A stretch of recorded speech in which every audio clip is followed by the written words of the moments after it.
Hi and welcome back to the channel, and in today's episode we're going to try and get this thing finished.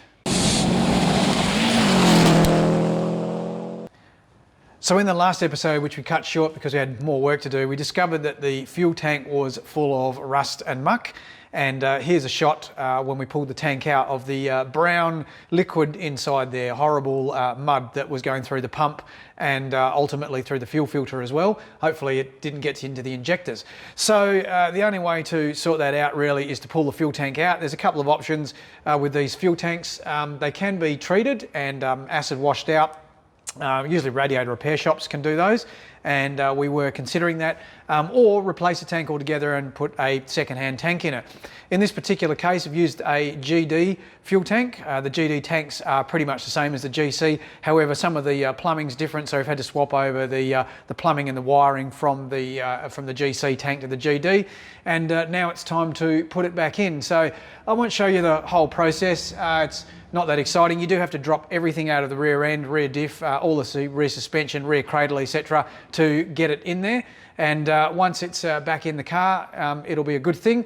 We've also put a brand new Walbro pump in there. They're our pump of choice, race pumps to go in. We use a 255 litre per hour pump. There's a few different choices out there, but they work very reliably for us.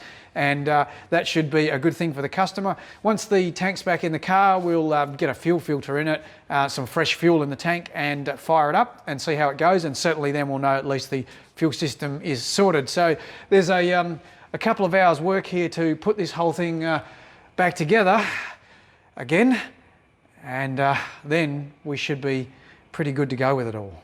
All right, let's get on to it.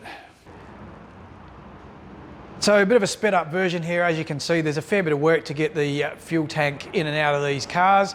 There's quite a bit involved in it. Pull it all down. A question I get asked all the time is, what's the white paint pen for? Basically, and you can sort of see me doing in a few shots here, what I like to do is, after each bolt is tightened up, we like to put a paint mark on there. We do it generally on rally so that we can see that the bolts are still tight. If the paint pen mark has moved, then the bolt or the nut has come loose. However, in a road car situation, or in this particular situation, we do it so we know that every single bolt has been tightened up correctly as we're going around. And then that way we do a final check over. If there's any bolts that are missing a paint mark on them, we can easily just get the spanner onto it, check it, and then mark them. So that's a handy tip if you are putting things back together.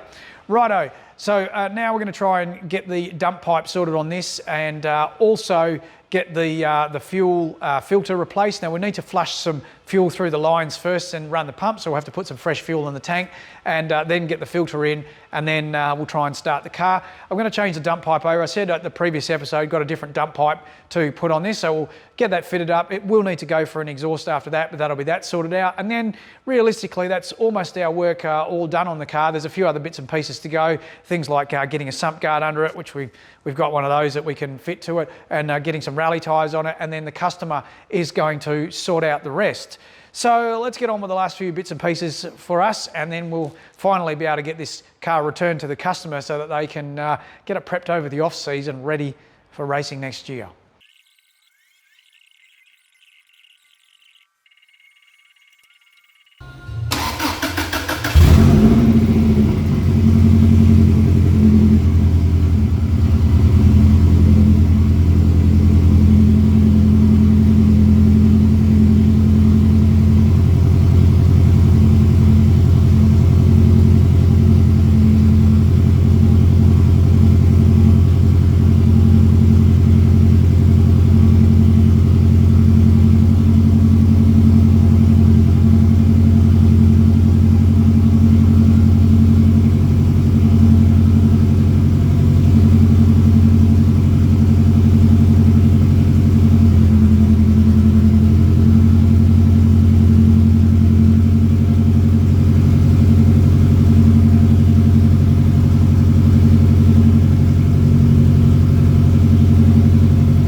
Right-o, so that is pretty much all the work done on the car now for this episode, and pretty much for us, unless the customer asks us to get any more bits and pieces done.